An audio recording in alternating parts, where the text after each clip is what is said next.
we were in bed this morning talking about audiobooks. Mm-hmm. And I finished the Dalton Trumbo book last night after watching the movie with you and after you went to sleep. Yeah.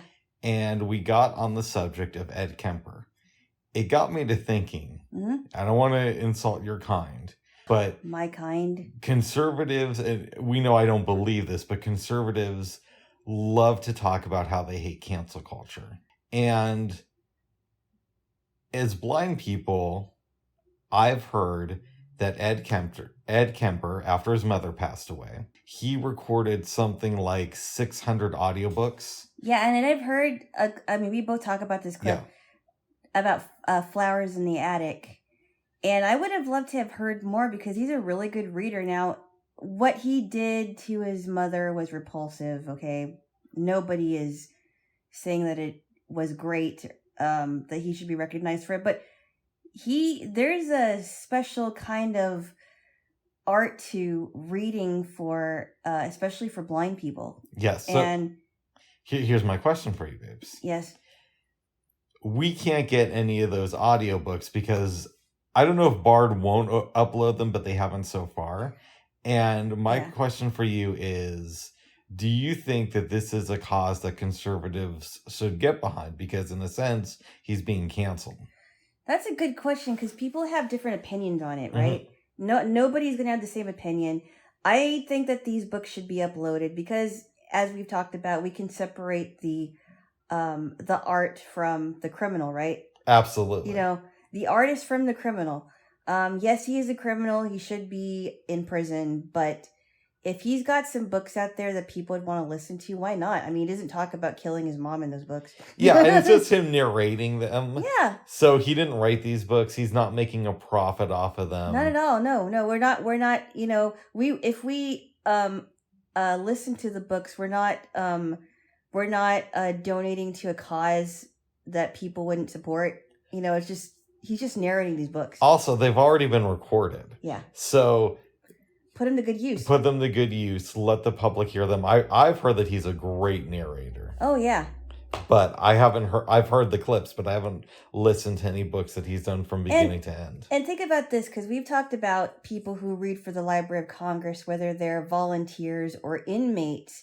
And who's to say that everybody who has read for the Library of Congress have been charged with murder or charged with sexual abuse or sexual misconduct or sexual harassment, right? That would mean that everybody would have to be background checked before they read for the Library of Congress or any other audiobook organization like Learning Ally, right? Right. Also, this is what I was told back in the day, meaning when I was in either middle school or high school, that the way Lisa worked in Oregon is how we would get Braille books back then, is they'd have prisoners who are in there for life learn Braille and write them down. Yeah, that's what I heard about when I was reading my math books or my textbooks or something like that, and they were good. They were good. I didn't see any mistakes in my math problems, which is really good. So whoever is teaching them Braille, and I knew a couple of teachers who taught at the women's correctional facility in Washington. One of them, she taught them Braille, and they were good. Do you think that this is something we should try to reach out to some politicians about? I don't know. Like I said, I mean, people have different opinions on it, and not everybody's going to have the same opinion. They're not going to absolutely positively support it. Yeah. So I don't know. It's kind of hard. It's a hard thing to consider. See, to me, it's actually fairly straightforward. You think so? Because it's not like you're being forced to download these books either. Yeah. And again, it's a free service. So he's not making any money off of this. Right, exactly. He's not. He's just reading it. Right. Well, it's just like, I mean, I don't agree that R. Kelly's music should be taken off of streaming services because people are going to get it anyway. It doesn't even matter, Yes, he was charged with several counts of um, sexual abuse and kidnapping and all that. Yes, he should be in prison, and he will be in prison for a while. I personally think it should be the rest of his life. But his music is still going to be out there. People are still going to like I Believe I Can Fly. I like some of his stuff. I don't think that just because he did something horrible that people should stop listening to his music, because it's not gonna help anything if you take it off of streaming services. And then where does it end? So we can agree that R. Kelly and Ed Kemper are horrible human beings. But if we say, okay, we censor them, then it opens the door to going after other people. And where do we stop it? Exactly. I know it sounds like a funny thing to say, oh, we should have Ed Kemper audiobooks, bro. But at the same point, why not? Why not at least have that option? Exactly, because he's not, like you said, he's not profiting off of it. He's just reading the book. And if you have a good reader, you have a good reader. And who knows how many inmates have read for the Library of Congress? That's actually how this started, because one of our favorite narrators is Bob Moore. Yes. And I told you, I wonder what Bob Moore is like in real life. Is he an inmate, or is he like this super intelligent dude who just volunteers his time? I could see it being either way, just because I've heard things about how the BARD system works and how they get audiobook readers. He to me, he sounds like a wise old man reading a story. That's what I think of when I think of Bob Moore. Yeah, like he read Steve Harvey's book, Act Like a Lady, Think Like a Man. Oh. He was really good. He was very, very good. And he also read some of the Gary Chapman books. There's one book I think I still have. It's Love as a Way of Life. And he reads that one. And it's like he takes careful... he's very careful in how he reads it, and it seems like he takes his time, but it really sounds like he's a wise old man that's reading a story to younger people. He's been through some stuff. Or something like that. I don't know. Maybe he has. He sounds like he's very he thinks a lot. It sounds like he thinks a lot. Yeah. If that makes sense. What if we met Bob Moore and we found out he's really good at reading, but he doesn't really think that much about anything? Well, they say that there is a time in a man's day where he is actually not thinking about anything. That's what I hear anyway. I could see that. They say that it's good to have those times because it lets your brain rest. And sometimes there's a time in a woman's day where she's not thinking about anything, just like sometimes I don't think about anything. Nice. But there are, I mean, obviously women talk a whole lot more than men do. I think science has proven that, because their brains are comparable to wires, and they're connected to all these kinds of things. But that's how everybody's brain is, whether you're well, it's funny. I heard woman. This. Well, wait a minute though. There's a comedian. I believe his name is Mark Gungor. Mark Gungor. And he was talking about how women's brains are like a whole bunch of wires. And granted, this is his material. Right. And men's brains are, they compartmentalize everything in boxes. There's a box for the woman. There's a box for his car. There's a box for work. And then there's a box with nothing in it. He takes that out sometime during his day. So if you ask a man what he's thinking about and he says nothing, chances are it's probably true. I don't know. I just thought it was funny. Yeah. And part of me thinks Bob Moore, going back to him for a minute, and off of the brain stuff, he's such a good audiobook reader that it's kind of weird that he never did it professionally. Because you don't get paid for doing books for Library Services of the Blind, otherwise known as BARD. Mm-hmm. And I think to myself, why wouldn't you try to become a narrator for Audible? You're so good at it. Mm-hmm. You know? And I heard that there are excellent readers for Audible. There's some really good ones. Yeah. Yeah. I think it's really cool, too, that Audible has dramatizations of books, too. Yeah. There's a lot of good stuff there. Yes. I had Audible. I have it now, but I'm probably going to get rid of it soon. I'll go back and forth with it. Mm-hmm. But if BARD wasn't a thing, I would use Audible a lot more. Mm-hmm. I have a fair amount of books in my collection, and I really enjoy it. A fair amount of books is saying it lightly. He's got he's got a couple thousands of books. Well, I was talking Thousands. about my Audible collection. Oh, I see. Which is only in the 400s. That's still a lot. We talked about that recently. That's still a lot of books. It's a fair amount. Fair amount? Yeah. It's more than the books that I've got. Oh my goodness. Okay, Helen Bemis. In bed, you got a little bit upset with me because I said, now that I finished the Trumbo book, I need to find something else to read.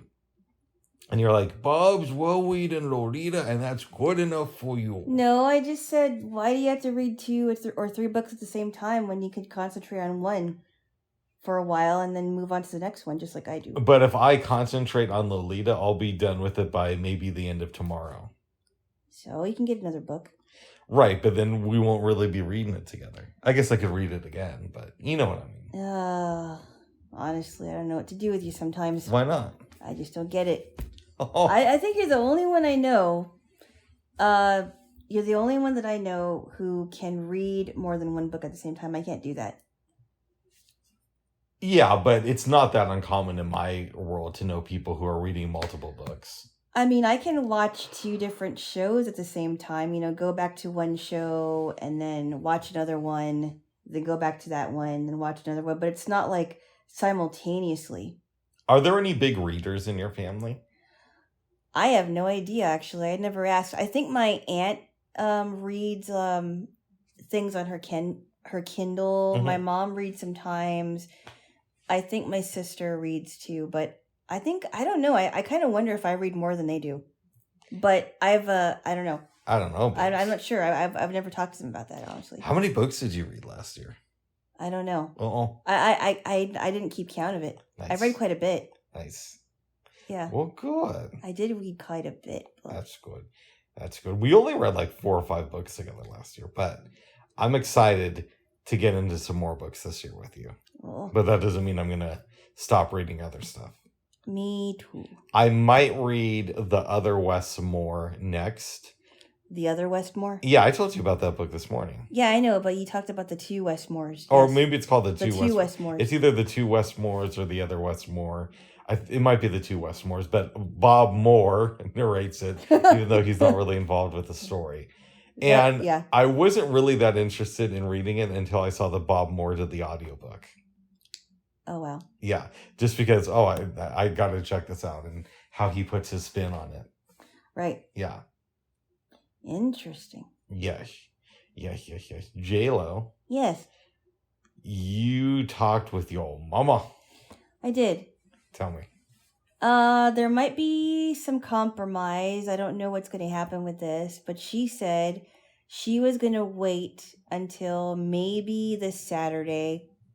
And again, that could change. And see if my niece would want to come and visit me for like 2 or 3 days. Yeah. Which I think would be good because she has never been to Portland before. And she doesn't have anything going on at the moment. Because she's out of school right now and she's looking for work. So I thought, well, why not? I mean, I think she would like it. And, the only problem is I don't want them to get bored. I think they're okay with doing whatever, but I don't want them to get bored because when I leave my apartment, I'm taking the keys because they can't take the keys. Mm-hmm. And they're not supposed to use the keys when I'm they're not supposed to get into the building with the keys when I'm gone unless I give them permission. Yeah. So that's going to be tough. I remember in college when my mom would visit me for a little bit, I would take the keys and I would say, I'm taking the keys. Are you going to, I would ask my mom, I'm going to take the keys because I have to get into the building. Mm-hmm. And she was okay with that. Oh, good. Yeah, but it was hard because I had to take the keys and she wanted to go somewhere. What's the advantage to them coming down this weekend as opposed to the following one, which is Martin Luther King Day weekend, where you have Monday off? I don't know. That's a good question. I'm not sure. I think she just wants to see me before... My mom wants to see me before she leaves. She said I think she meant to say the Philippines, but she said she's going to go back to Hawaii in February, so I don't know. Oh. Yeah. Yes. I'm guessing she's going to go back to Hawaii and then the Philippines. Nice. But I don't know. Like I said, that could change. Yes. Yeah. Well, good. Good. But she does know that I will be busy. And she understands that. But yeah, I don't know. Well, good. I just don't want them to be so bored. Yeah. Yeah. That would suck. Yeah, I want to be a good hostess. Mm-hmm. You know. Well, good. Well, hopefully they'll come here. Now, you were thinking about playing a little prank on your niece I last was night that not. I talked you out of. No, you were thinking that, not me. I don't think about the pranks in this relationship. You do. Oh. Nice sweater. Thank you, babes. I like your sweater. Oh, thank you. So we talk about what that was? No. Why not? I don't want to. Okay. I think that would, all I have to say is I think that would be very mean. I just think it would be something funny. We weren't going to burn her clothes or spray paint on her. And I wasn't going to be able to be out of character for 5 minutes. I think it would be too hard. No. You really don't want to talk about what it was? No. Okay. I don't think it's that important. I just think that it's a funny idea, but apparently you didn't. No, I don't. Our pranks are good, fun pranks. They're wholesome pranks. No. Yours are not wholesome pranks. Or they are. You said you wanted to play a trick on somebody where you take their dog away. Oh, that was years ago, and that was a horrible person. We weren't gonna do anything on that level with your niece. That's just mean. It was just gonna be like a fun joke that we, say for the time that she's here. And I also brought up the fact that she might be confused because her parents are going through this religious change. And yeah, see, this is why I talked about it with you first before. Yeah, and I said no. I don't think that would be a good idea. Oh. Sorry. So we're not going to be doing that there, Jaylo. I knew you were going to say that. How did you know? You say it all the time. Oh. Just like that. Wow, interesting. Interesting. Well, I'm glad that you know my patterns. I think that's wonderful. Well, I have after being with you for 4 years. Almost, soon to be 5 in August. I know. Yeah, I know. I can't believe it. Coming up, babes. It's not coming up yet. It's only January. Well, has our anniversary happened this year? No, Bubs. Then it's coming up. Bubs, just like your birthday is 11 months away, Bubs. I'm the almost birthday boy, as you know. No, you're not the almost birthday boy. It's coming up, babes. It's towards the end of the year, Bubs. I know, but it hasn't happened in 2023. What? Stop it. You're okay. All right, babes. Someone's getting twiggled over there, Jaylo. No, you just frustrate me sometimes. Oh my goodness. Not twiggled. What's the difference? Well, when I think of the word trigger, it kind of makes me think about someone who has PTSD, and when things trigger them, they think about stuff that happened in their past. Is what I think. Or it makes them feel like, when people say, oh, trigger warning, there's going to be lights, and some people are sensitive to lights. Okay, I thought you thought of it as like overly sensitive college students or something. Well, no, I think the term for them are snowflakes. No, that's just being overly sensitive. Okay. For no apparent reason, because they haven't been they haven't been brought up to fail. Interesting. Yeah. No. When I mean triggered, I mean like things that remind them of traumatizing times in their lives. Nice. That's what I think. I've noticed that a lot of conservatives love talking about on Facebook how they were spanked as kids. And it seems a little bit over the top to me. Well, sometimes somebody needs a smack on the bottom to get them in line, Bubs. Yeah, but they love talking about how as a child they were spanked. Who talks about that? I've known a couple on Facebook they do. Oh. Yeah. Well, all I have to say is I turned out just fine. Oh. Well, I love you, babes. What? You weirdo. Why am I the weirdo? No, it's talking about people talking about their spankings when they were kids on Facebook. Oh, well, that's what they do, babes. Why? I don't know. Just because they're talking about spanking, or? Well, they always lead it, and that's why we should spank all our kids. But they bring it up a fair amount. Well, I think there's some truth to that, Bubs.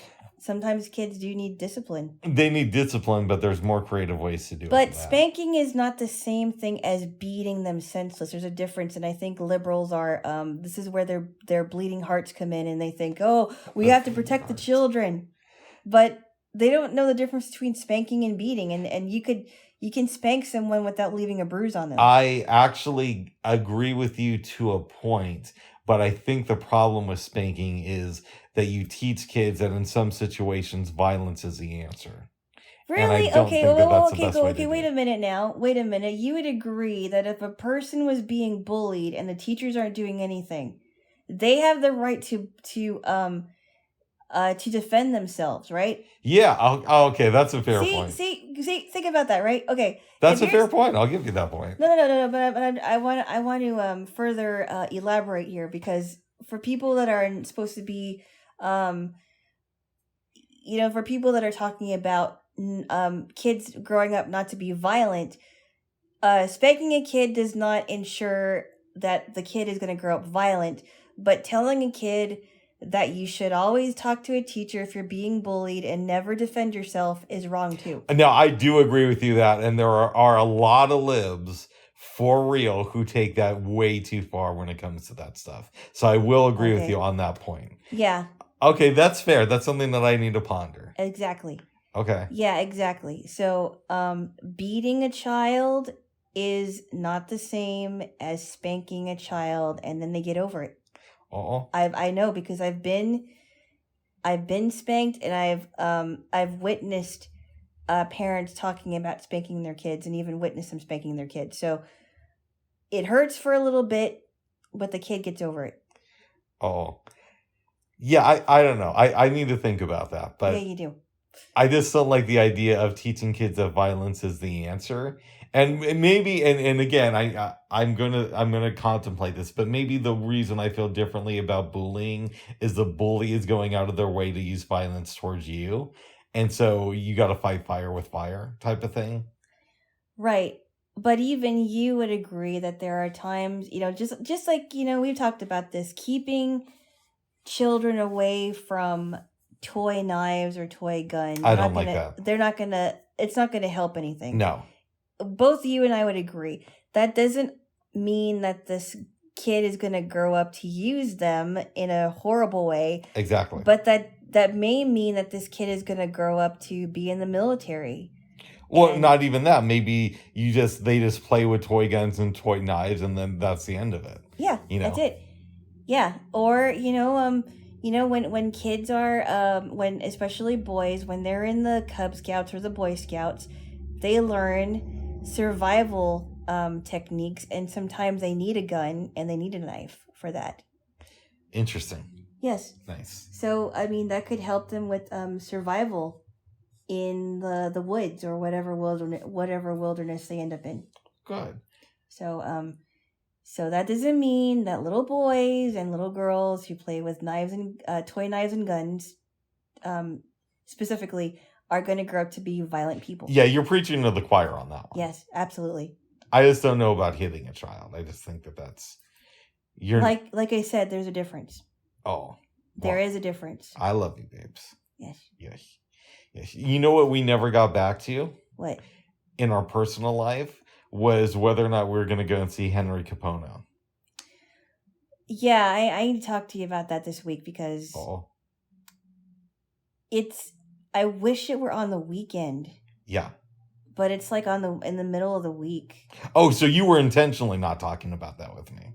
No. Because I spaced it out until this morning, and I'm like, we never got back to that. No, I wanted to talk about it this week. Okay. I didn't say that I didn't want to. I was just, I'm a little bit concerned because, I have a class early the next day. Well, actually, it won't start until 10, but that means, I don't know. I have to think about this a little bit more. I don't want to think too long because I know it's going to come up soon. Yep.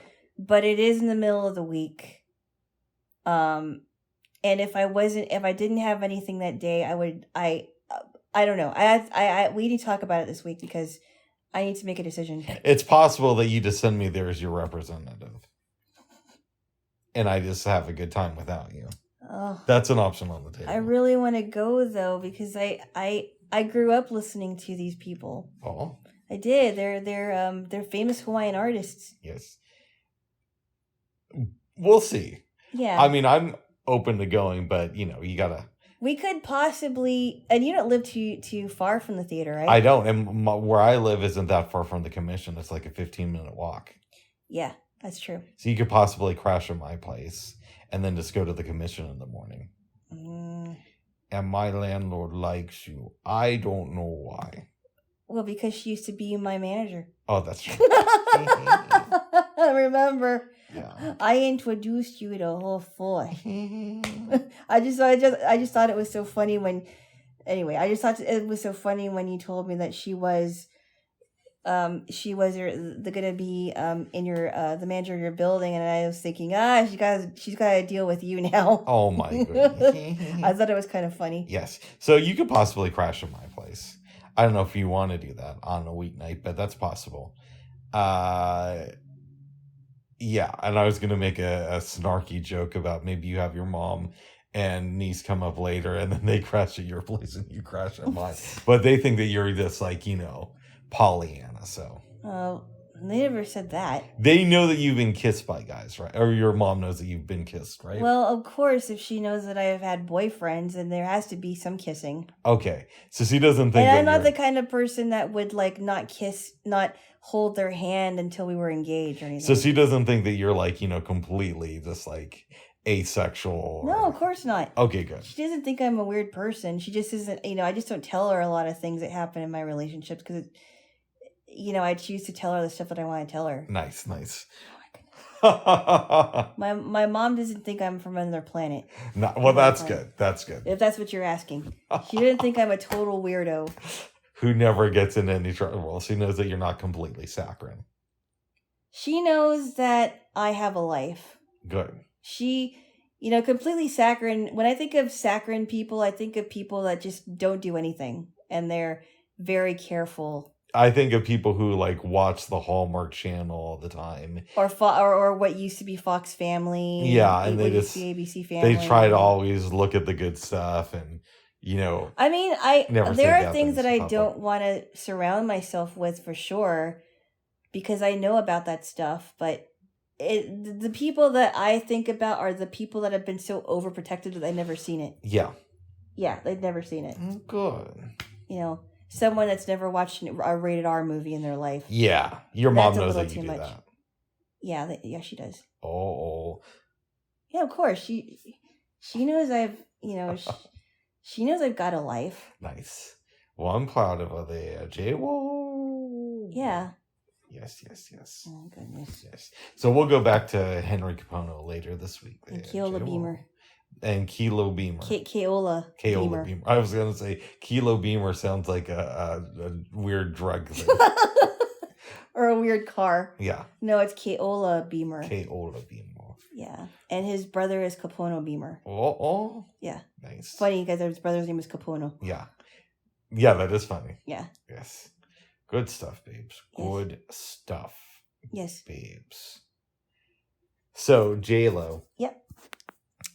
Getting back to audiobooks and narration for a minute or two. Yeah, I want to move on though. Oh, you do? Eventually. Okay. I thought you had another. Eventually, yeah. Yeah.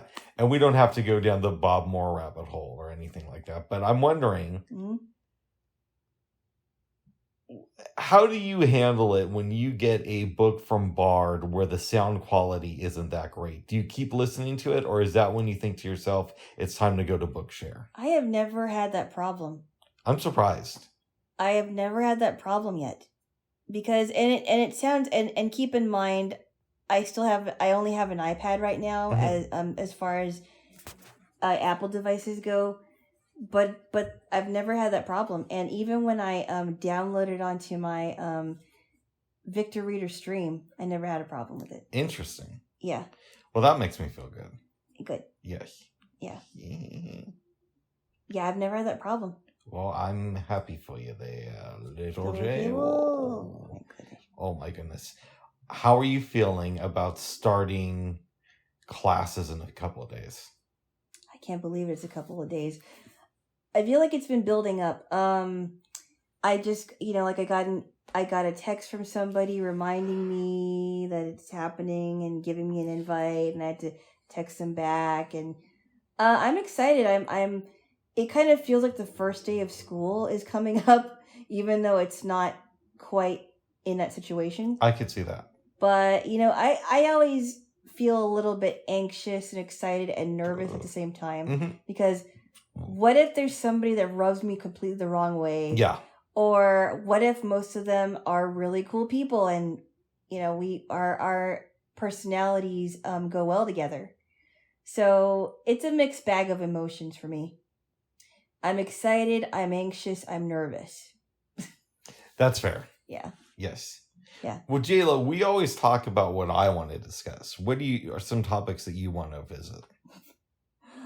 I don't know. I mean, it's really great that a new year is upon us. So it feels like, it is a phone. Clean. That might be your mom. No, it's not. Oh, it's not. Okay. I don't think it is. Whoever it is, I'll get a hold of whoever it is, or maybe it's not even that important. But yeah. Anywho. What I was gonna say is it feels like we're starting off with a clean slate. In some ways. Isn't that what they say at Forrest Gump when they get those hookers and they're back at Lieutenant Dan's place? What? One of the hookers is watching the ball drop from Times Square, and she says, "It's so good the New Year's because everybody gets a chance, or second chance." Something like that, I guess. Yeah, and then they have that encounter where he does something when they're about to have sex, and Lieutenant Dan? No, Forrest does. And Lieutenant Dan, and she calls Forrest retarded, and Lieutenant Dan gets mad, so they call him a cripple, and then they leave. Right. And I think that's when Lieutenant Dan asked Forrest if he found Jesus yet. Oh, I think so. Yeah. But Lieutenant Dan for a while was very bitter because he lost his legs. I just thought it was really funny when Gary Sinise said that people were coming up to him and they thought that he had no legs. That was great. I was like, no, actually, I still have my legs. I know he's like super conservative MAGA dude. Is he? But he does seem like a nice guy in interviews. Well, we're not all that bad, Bubs. Uh-oh. I mean, we're not so, we're not so, uptight that you can't ever talk to us. Well, good. You don't think I'm uptight, do you? I don't think you're uptight. In some ways, I think you're a little bit oppressed, though. Or E-pressed, or how do you say that? Oppressed. Oppressed. Not E-pressed. And I think I'm a little bit dyslexic. I don't feel like I'm oppressed at all. Or sheltered might be the better term. I don't feel like I'm sheltered at all. Oh. Well, I love you there, babe. I'm definitely not sheltered. Being with me. No, but I'm definitely not sheltered compared to some.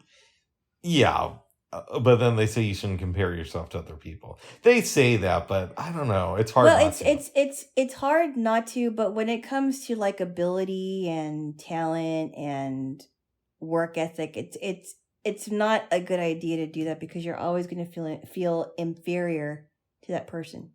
And I try not to do that because it's true. You do feel inferior. Mm-hmm. No, that's a real thing. I mean, my professor was right when he was telling us not to compare ourselves. And that's why our program was not a competitive program, because on the East Coast, they really are competitive. With music programs are very competitive. But don't you think that makes you a better musician? Maybe it does, and maybe it doesn't. I just don't feel like we are so caught up in competitiveness, I think. And even the best musicians are rejected from gigs too. Mm-hmm. So we really shouldn't be comparing ourselves, but we do anyway, and it's not good. It's not good. I do sometimes. It's not good.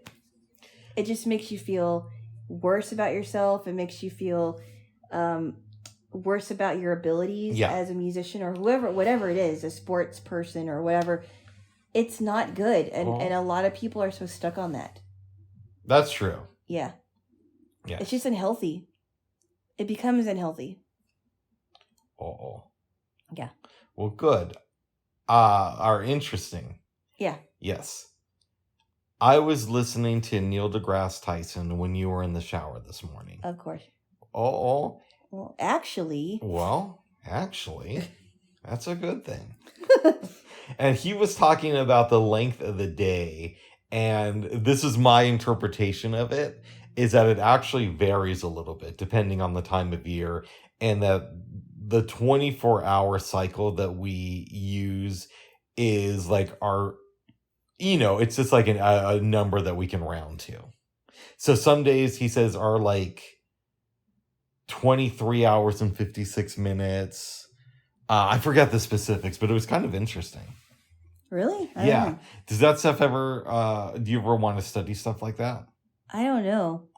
Yesterday, too, when you were asleep, I was watching an interview he did with a volcanologist, because you know how they're always saying... A volcanologist? Yeah. Like the Vulcans? No, like studying volcanoes. Oh, okay. I'm sorry. Thank you Yeah. for clearing that up, because No, I'm no. like, Vulcan? You know how they're always saying that the Grand Canyon is going to explode?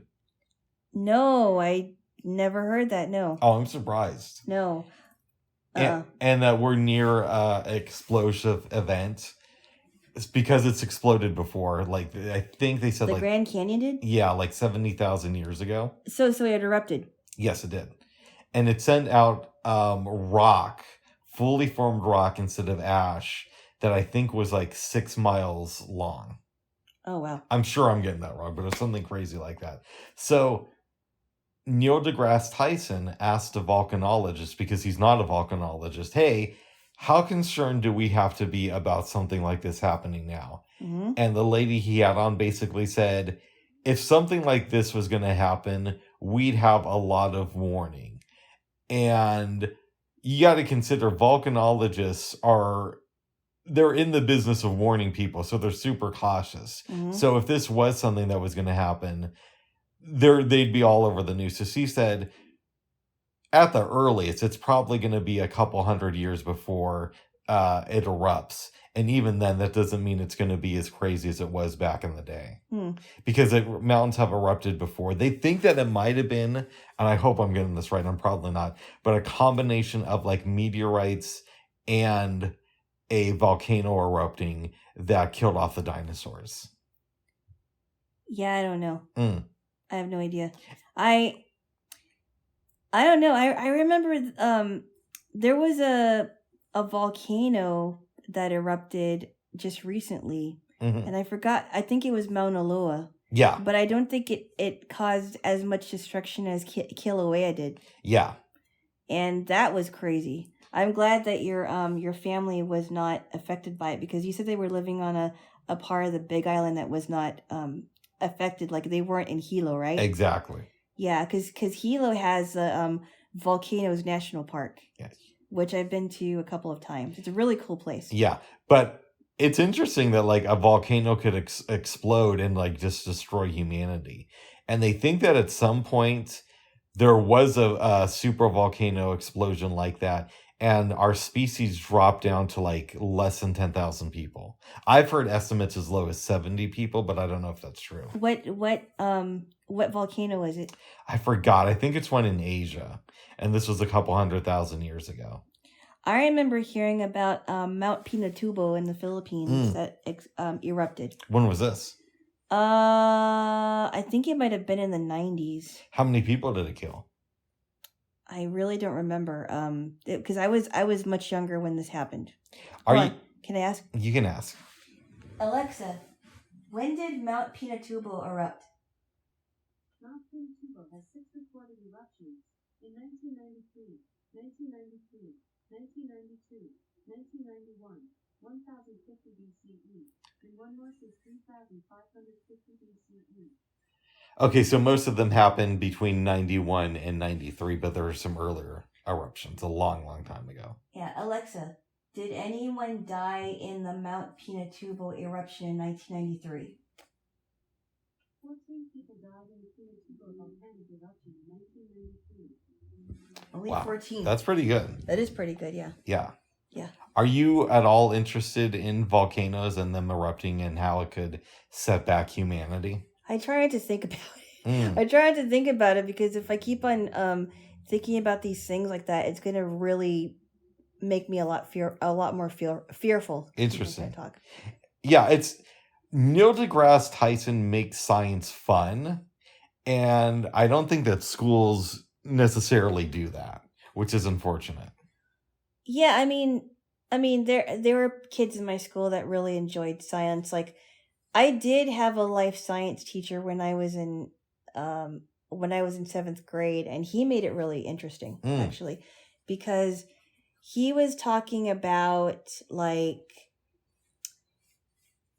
say like a cell is supposed to be like a room, for example, and let's say that this is a factory and the nucleus is this, this, and this, and the protoplasm is like generators, for example. Yeah. Nucleus is like the main part of the factory. The way that he described it was really interesting, actually. Wow. Yeah, and then he was teaching us about the parts of a microscope. Yeah. And I thought that was pretty cool. He was a good teacher. And there were things that he was talking about, like, oh, you want to see, he would show some kids like dissected frogs. Like, you want to see some dissected frogs? They're grosser than gross. Nice. And he was just a cool, interesting life science teacher, and it seemed like he liked his job. And that was a fun class to take. But my other science classes, well, actually, no, I take that back. I had a science teacher at the blind school that was really cool too, and he really enjoyed teaching kids about science. He enjoyed it so much that he would write little funny things on our tests. Like, in the middle of our test, he would write, "Hi, kids." It's just so funny. I don't know. I thought it was really, I don't know. He was a great teacher. Nice. Yeah. I didn't exactly like, dissecting a cat or whatever, and I didn't necessarily like AP chemistry, but even if I didn't like it, he always made it interesting. Nice. Well, yeah. I'm happy for you there, Jaylo. Yeah, anatomy and physiology was very interesting. Yeah. Nowadays, you can learn a lot of that stuff just on YouTube. The Khan Academy. Yep, or the Khan Academy. Yeah. Yes. Yeah, but my teacher was great, though, in high school. I'm happy to hear that, babes. But biology was tough. I did not like biology, especially when you learn about the bonds. Yeah. And ions and neurons, electrons. It's crazy stuff. That was hard to understand because it was so visual. Yes. Yeah. Yes. Anywho. Enough of that. Yesterday. Yes. We were on the couch just kind of chilling out, listening to Giles Peterson. I don't think he said it that way. Oh, he did. Oh, my goodness. And we're enjoying life. We decided to make dinner. Yes, we did. But before we did that, we finished making the rest of the peanut butter chocolate chip M&M cookies. Because we had some leftover dough, and I'm going to give you back your container. It turned out really good. There was a couple of cookies I did not want to get off of the parchment paper when we were eating them, because we ate them between the movies.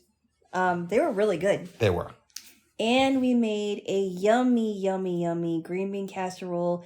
And you had the idea of cooking the bacon, which I'm very glad you did, because it tasted better than our other green bean casserole we did. I think so too. It was delicious. Yes. It was really good. We didn't actually need the milk after all. But it was good to know that was an option, and it was really good. I'm glad you liked it, babes. And my pan, I'm glad you got me that pan. Yes. Mm-hmm. Very good there, Jaylo. I was surprised about how much can fit in there. Yeah, they're good to have. Because it's not a very big pan, but it's deep. Mm-hmm. Yeah. Yes. Good. Yes. Babes. Yeah? After dinner, we watched the movie Trumbo. Yes, Trumbo. It was a good movie.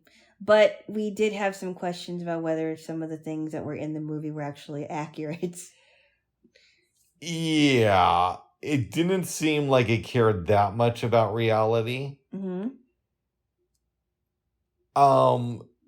So in the movie, he kind of befriends this writer played by Louis C.K. So it's based on a book about Dalton Trumbo.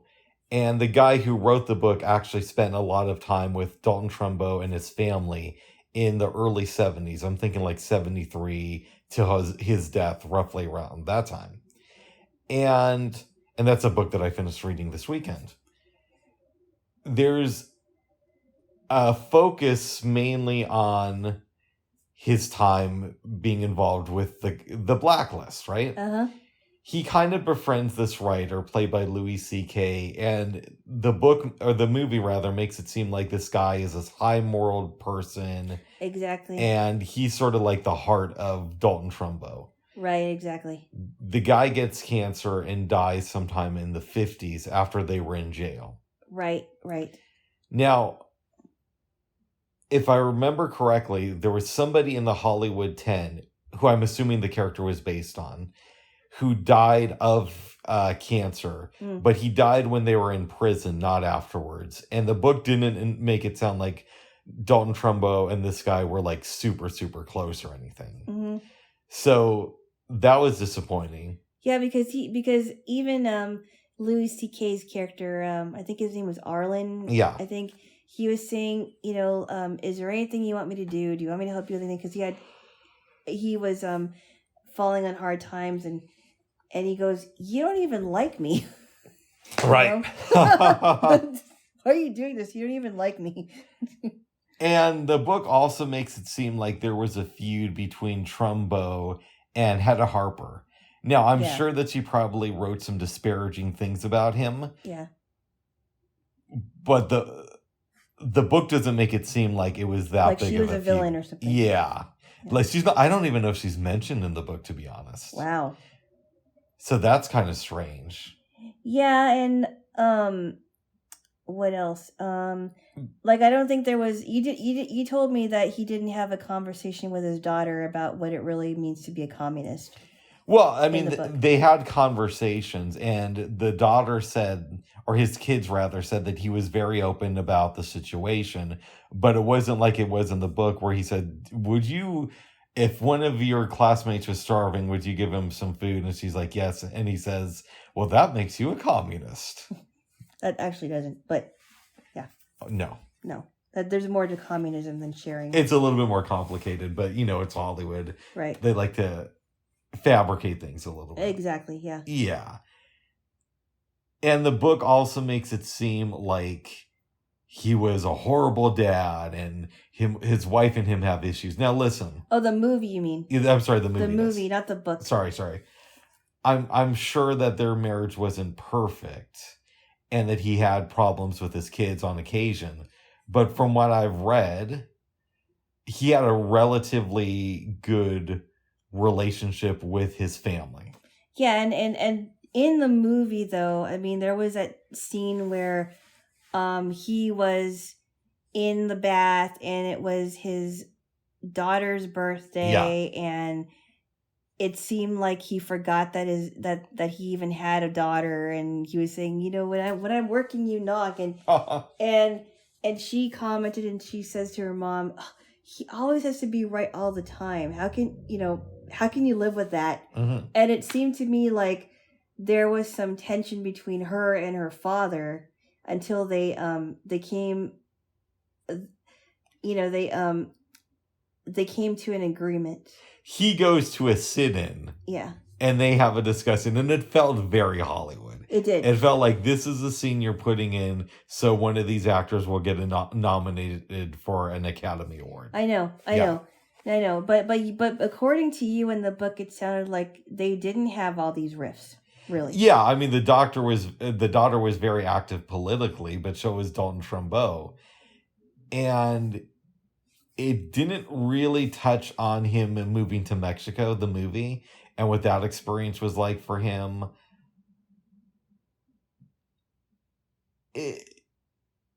And the book has some problems with it too. I'm not saying it doesn't, but the movie's based on the book. Mm-hmm. I did like the performances in it, though. Yeah, I mean, the lady who played Cleo was really good. I thought Bryan Cranston was very good as a communist. Louis C.K. is Louis C.K. Yeah. But I'm a fan. I just don't want to have a phone conversation with him. Yeah, who knows what's behind that phone. Anyway. Well, you know what that made me think of? What? I think I'd be okay if somebody offered me a job as a gay sex operator. So, like, let's say, Okay. no, but Really? hold on. Here's why I went there. If Louis C.K. called me and said, "Hey, Rick, I want to have phone sex with you," I think I could do that and be fine with that. It's a little bit weird. Why? Well, because you're not gay. No, I'm not gay, but it's, you're acting. Oh my for his sake. goodness! Really? Yeah. Seriously? Why Are would we there be really- a problem with that? No, but that just does not seem like something that you would do. It would. Even if you were paid for it, I don't think you would do it. It's not something I would go out of my way to do, but if somebody asked me to, I might consider it. What's wrong with that? You're weird. That's not that way. I just do not think you would do that, honestly. Oh. Even if somebody asked you to, I don't think you would. Maybe it's one of those things I don't know until I'm actually in that situation. Right. Okay, let's move on. Yeah. I don't want to think of you as a phone sex operator. Oh. Louis C.K. is good in the movie. They keep going back to this producer that Dalton Trumbo had issues with. Now I have read in other issues in other books that John Wayne had issues with communists. Right. And John Wayne, as I've said before, is a douchebag, in my opinion. He's one of those people who played super patriotic and never backed it up. So I liked his portrayal in the movie, but he's not mentioned in the book. Okay. And then what about the King brothers? The King brothers, that stuff did happen. Mm. I don't know about when John Goodman takes the bat to the one dude. Yeah. At the end of the movie, that's never mentioned in the book. Right. Right? Right. Yeah. I did like this stuff with John Wayne in the movie, but again, he's not mentioned in the book. The other thing, too, is they make it seem like Edward G. Robinson was a traitor to the Communist Party and to all these writers. Yeah, exactly. Yeah, I don't believe that. I don't know if that's true or not. That's true or not. He's mentioned in the book, but it's not like he's a horrible person. Yeah, the guy who played John Wayne in the film was really good, actually. He was good. Yeah. I mean, he sounded like John Wayne to the best of his ability. Yeah. Also, in the movie, it's implied that Spartacus was the first time that Dalton Trumbo worked with Kirk Douglas. The book says that that's not the case, that they worked together before this. So they were on sort of good terms. And in fact, this is kind of an odd thing. Yeah. After Trumbo is no longer blacklisted, Kirk Douglas used another writer's name instead of Trumbo on another movie because he just didn't want to seem like he only worked with Dalton Trumbo and nobody else. Mm-hmm. So that's how often they work together. Yeah, well. Yeah. But overall, I mean, we had some questions about the movie. It was really good. Yeah. There's stuff they left out. There's stuff that they could have put in. But I did enjoy it. I did too. The only thing I would say is don't look at this movie like it's factual. No. It's not like other biographies. Or biopic. Or biopics, yeah. Biopics. Yes. That scene where Hedda Harper is watching JFK come out of the screening for Spartacus and you see her all sad. That's okay. You guys are taking a lot of artistic liberties, yeah. Yeah. Yeah. Yes. It almost reminded me of the Hollywood, like of not a Hollywood version, but it almost reminded me like of that movie Big Fish. I could see that. Yeah. Yes. But let's talk about something. I mean, the overarching theme of this movie is free speech and censorship. And we're always facing censorship, right? Mm-hmm. But I get a little bit upset when people try to say this is just like the blacklist. This is just like the blacklist that's going on now. It's not. It's not? No. So I'll give you an example. Like, people always talk about Ben Shapiro has this media company, right? Uh-huh.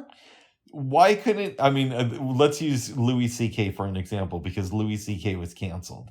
And Ben Shapiro is like, so, and I'm picking on him for a minute, but you could pick on other people too. But Ben Shapiro is somebody who always talks against cancel culture and liberal snowflakes and all that stuff.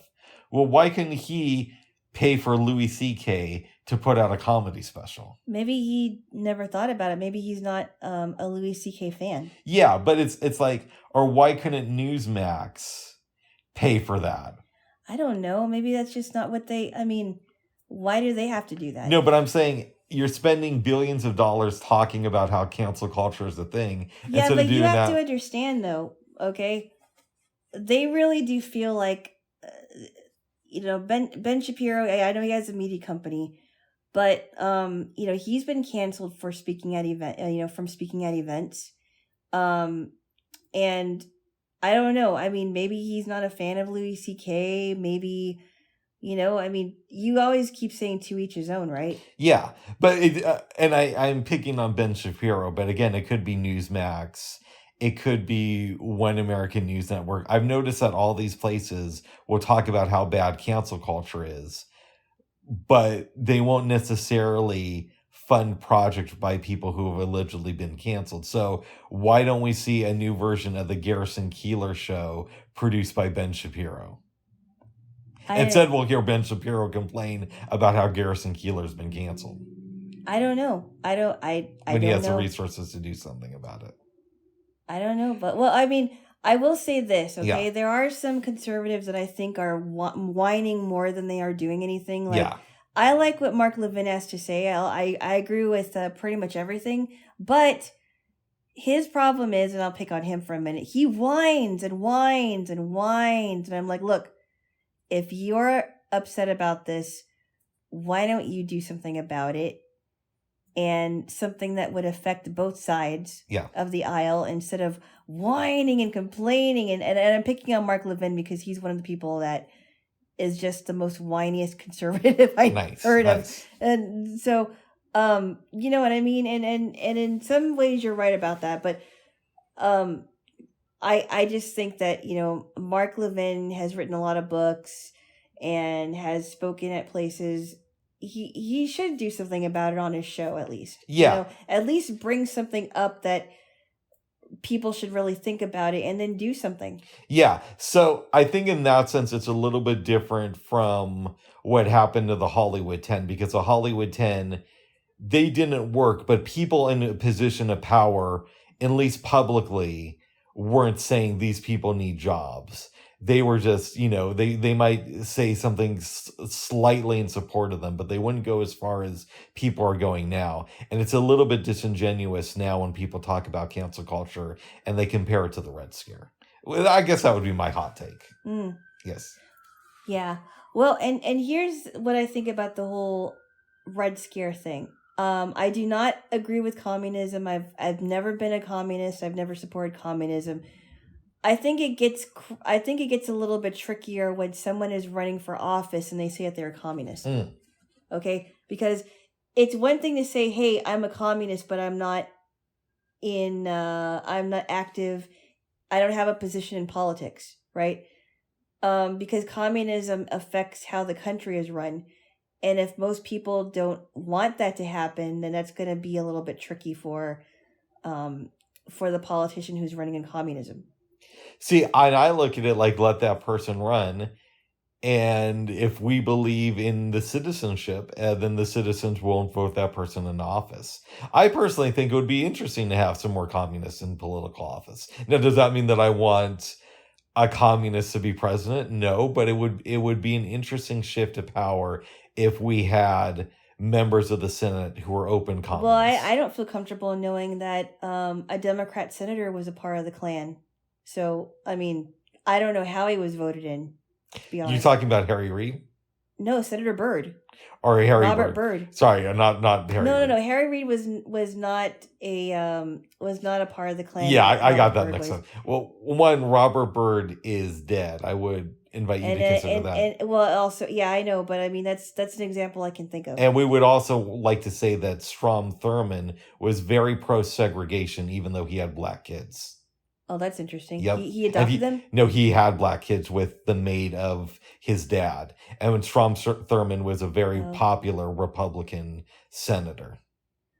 And Mitch McConnell supported that, and a lot of people are coming out and saying that Mitch McConnell is a hypocrite because of it. What did he support? He supported Strom Thurmond. Yeah. And Joe Biden spoke at Robert Byrd's funeral, which I thought was really why. Joe Biden, for real, does have a long history with being racist. He has a long history of being racist, and he also has a long history of being misogynist towards women. Yeah, and it's one thing if you say with the racist stuff, okay, maybe he apologizes for it and he is ashamed of his own actions and that type of thing. But he was defending some of his votes that kept black children, or I guess were meant to keep black children out of more affluent schools. Joe Biden was? Yeah. Oh, wow. Up until 2019, he was defending those votes that he made in the 70s. Unbelievable. Yeah. But anyway, back to this. Yeah, I don't like when people like Mark Levin will just sit there and whine and not use his sources to do something about whatever whatever he thinks should be done. I don't know. Yeah, and you know what would get Mark Levin a lot of press? What's that? Now I'm assuming he has a radio show, right? He's got a TV show, and he also has a Levin TV as well.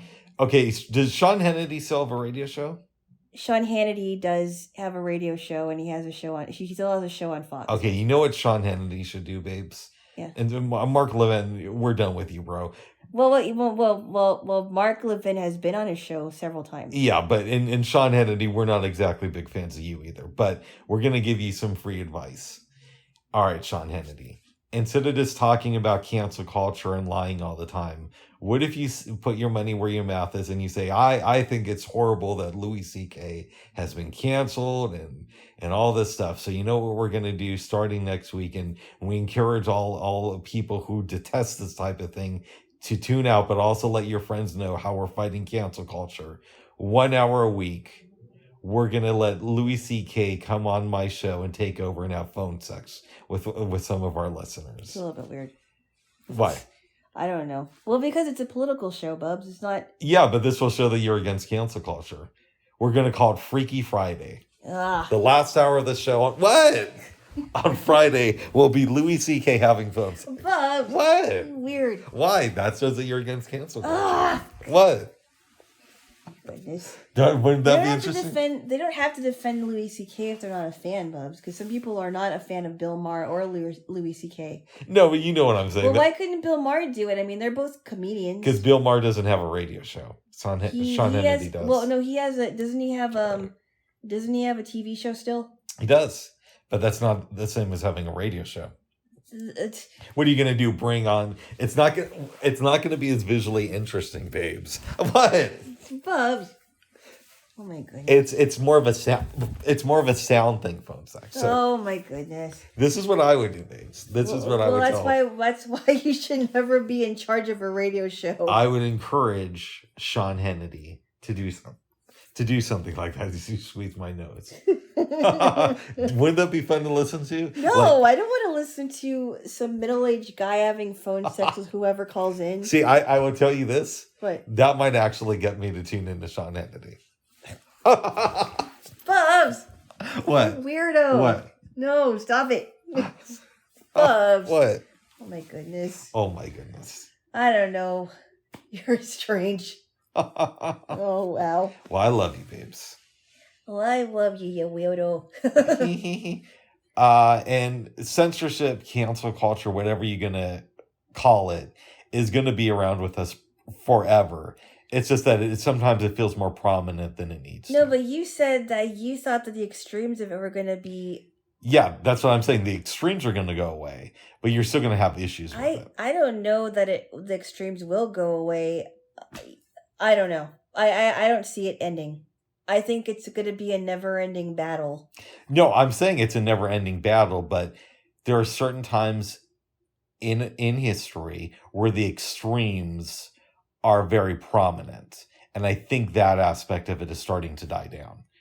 I hope so. Yeah, like I know you don't watch TYT, but they did a segment maybe 2 weeks ago where Anna was reading the words that I want to say Oxford, but it might have no, it was Stanford released. They said were offensive words. Really? And her and Jank were talking about this list doesn't make any sense at all. These are just normal words. Are one of the words mother? I don't remember what the words were. Okay. But it was like common everyday words. And they were saying this is really too far. And this is why people look at the left like we're crazy, is because we have people from Stanford dictating what's okay to use and what's not okay to use. So that's like one example of people starting to push back. I'm glad to hear about that, because even if the left is saying that even people on their side are really taking it far, like not using the word mother, or not using the words he and she, or children. Yeah. Things birthing like person, right? Exactly. And by the way, notice how all that stuff went out the window when Roe v. Wade came up. Right? Then it became about women's rights and not about birthing person's rights. Well, and then did they ever have a conversation about how crazy the pronoun thing is getting? I believe so. Yeah, I believe that it might have actually came up a little bit in the Stanford conversation.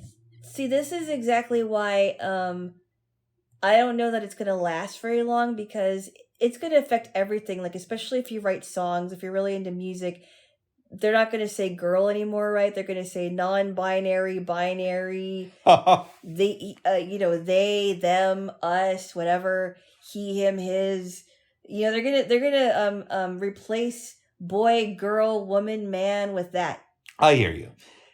And both sides need to come to accountability. Again, I mean, it mostly happens on the right, but it does happen on the left sometimes. But I do think those extremes are starting. Well, I mean, like, and then what about, if they don't want to be defined as a gender, a sex, right? What about all those terms of endearment that are used in songs? Yeah, baby girl. I hear you. I guess the way I would push back against it is it's not like only trans people are going to make romantic music anymore. They're going to be, you'll have some of that, but then if you don't like those songs, you can just listen to something else. So no, I get it, but I what I mean is, if everybody was on board with this, which obviously there is a major division on this. Yeah, it's going to affect people that want to actually be creative in the songwriting world, to for an example, right? Yeah. Because, like, if they don't want this person to be identified, then they're gonna have to replace it. Oh. Well, good. Binary, I love you. She, they. Yes. Come over. Nice. I asked they. Oh my goodness. To do something for me, and they said no. Yes. I showed they. Oh my goodness. Well, very good there. Jaylo, they. Okay. Anyway. Yes. Oh, are you going to have you looked into the Saudis funneling money to Trump yet? Like I said, I haven't found another story that would give me another side of it, because I've only found, he's been doing this and this and this, but I want to know. I'm still looking, Bubs. Okay. And again, I would just say go to his golf course's website, see, because there's the Saudis are having their golf tournament events at a lot of his golf courses, and that's how they're funneling the money to Trump. Yes. And then I kind of think that there's something more to that, but like I said, I have not found another story that would give me other insights. So the stories are pretty much confirming what I'm saying. Well, I mean, right now it looks like that, but I want to know if there's another side to it. Okay. So I can decide for myself, because I don't want to just hear one side of it. Right, but you are at least acknowledging that as of right now, it looks like I am correct. I'm not going to say you're correct yet. But it looks that way. It looks like that, but that doesn't mean it's true either. Uh-oh. I'm just saying. You're just saying, babes. Are you going to look into the MGT thing? MTG thing. MTG thing about the Twitter thing? No. About her defending your man, George Santos, and about Lauren. I don't care. I really don't. I don't care about their stupid beef. I really don't. I mean, they can have a beef all they want to. All I care about is why does she want McCarthy to be the Speaker of the House? Because we can't have him as Speaker of the House because he's not going to do his job. Yeah. Okay. So I'll make this quick. Yeah. There are some battles that I pick, and that one I'm not going to pick. Yeah. So I know you disagree with her over that. Yes, I do. But for some reason, and maybe it's just me, I get the sense that you are, because you're a MAGA, that you're probably like a huge MTG stan. Is that correct? Or do you just kind of like, oh, I like some of her stuff, but I'm not like... I'm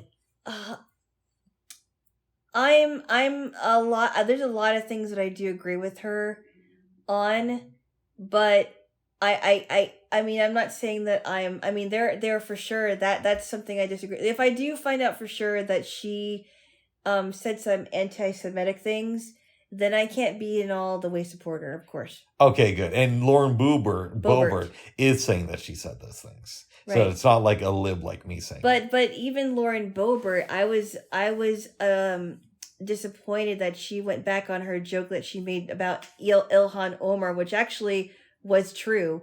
She was making a joke about the absurdity of Ilhan Omar's thing about I forgot what it was. It was funny, but she went and apologized for it, and she shouldn't have done that. Okay, you're on a boat with Marjorie Taylor Greene, Bubs, would you and stop? Lauren Boebert. Okay, and you can only say what?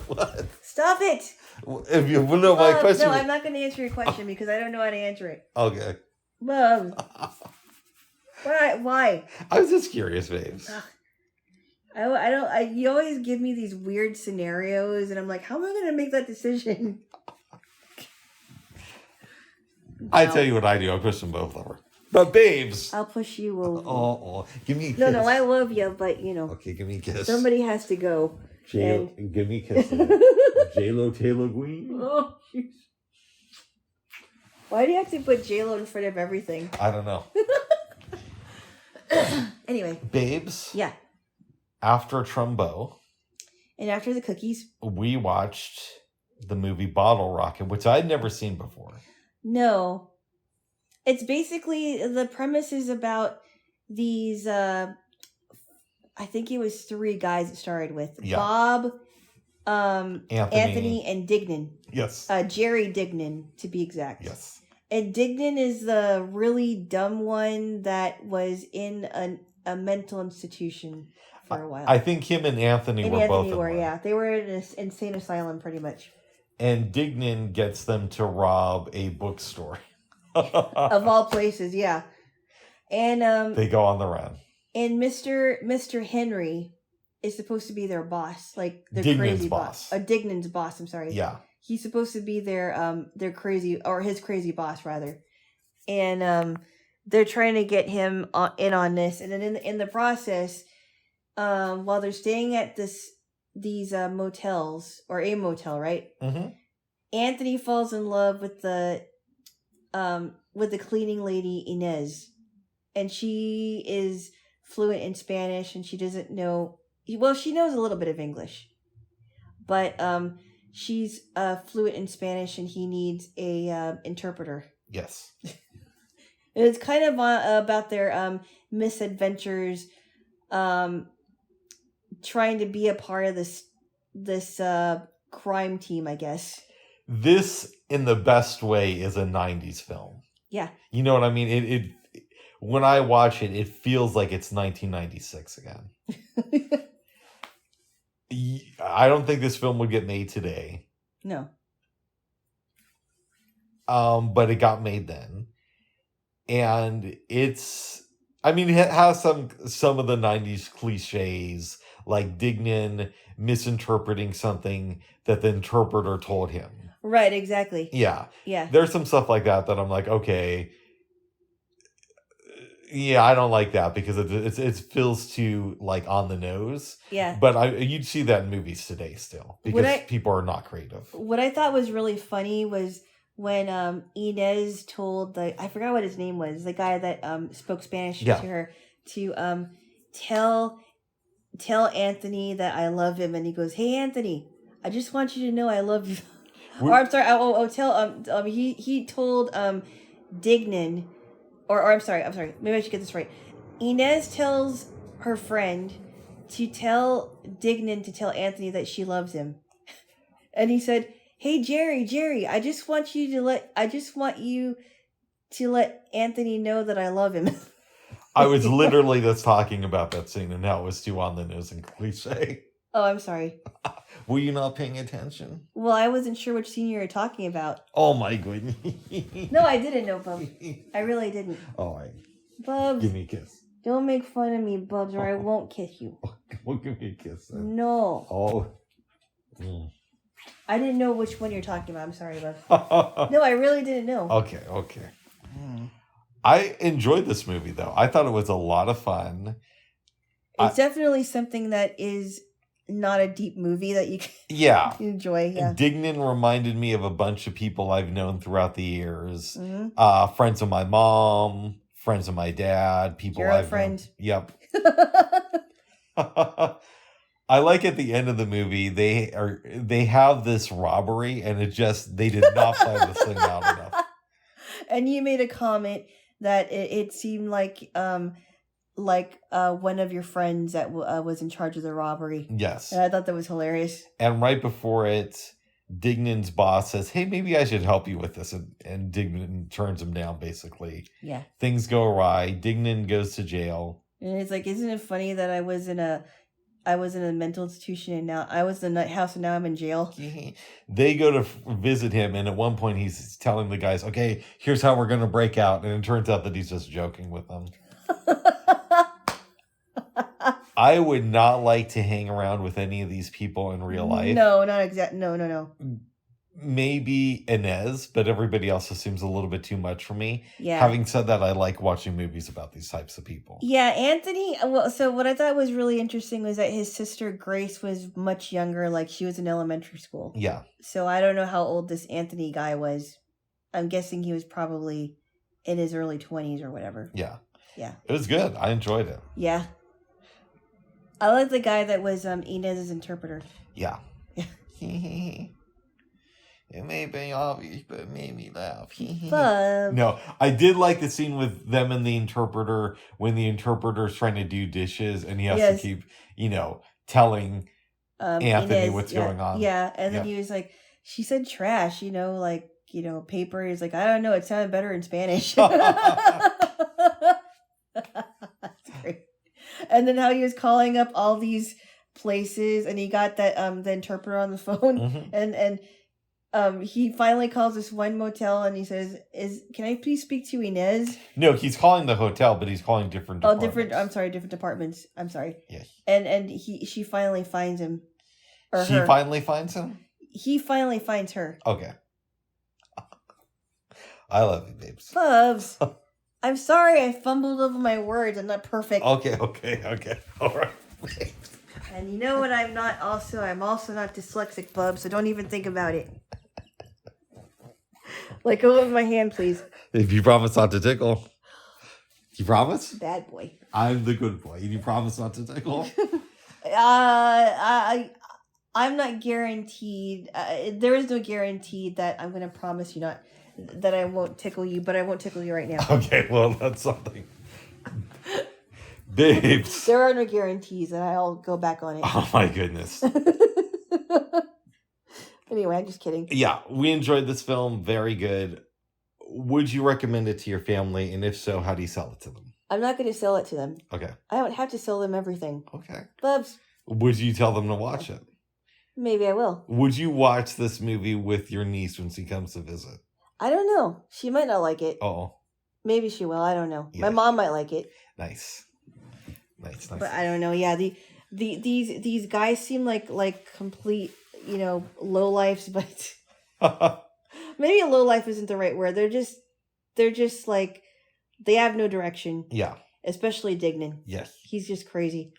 And, I mean, actually, I think maybe Anthony seems a little bit more sane than the other two. Mm-hmm.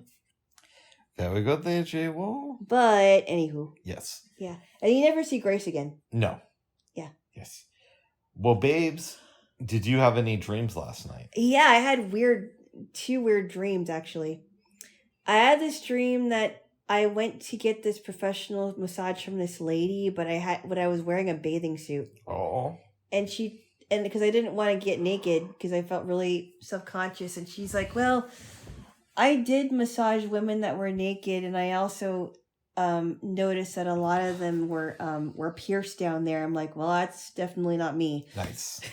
So I don't think I got the massage, but it was weird. Nice. And then I had a dream that we were at this store. I think it might have been almost like a 7-Eleven. And I had this phone, or what I think it was a phone, and it was reading to me what was in the aisle. And I bought us candy and 2 sodas. Very good, babes. And that was my dream. Nice. Yes. Well, good. I thought that was pretty cool. Yes. Well, Jaylo. Yeah. Should we wrap this up? Unless there's something else you want to talk about. I can't think of anything. I can't think of anything either. Oh. Well, good. Maybe we should wrap it up. Okay. All right, Jaylo. And can you believe today's the 2nd of the year? Yeah, the year is going by really fast. It's not. I mean, It just started. it almost seems like just the other day or 2 days ago was 2022. Oh. But a bunch. No, time is going by fast. Well, last year went by super fast. I Yeah. couldn't believe how fast it was going. But we're also getting out and about a little bit more. We were. It was an awesome year for me, I think. Oh, yeah. Yeah. Well, good, babes. Oh, good. Anything else you want to say? No, I don't think so. All right, then, babes. Okay. Bye for now. Bye-bye. Bye.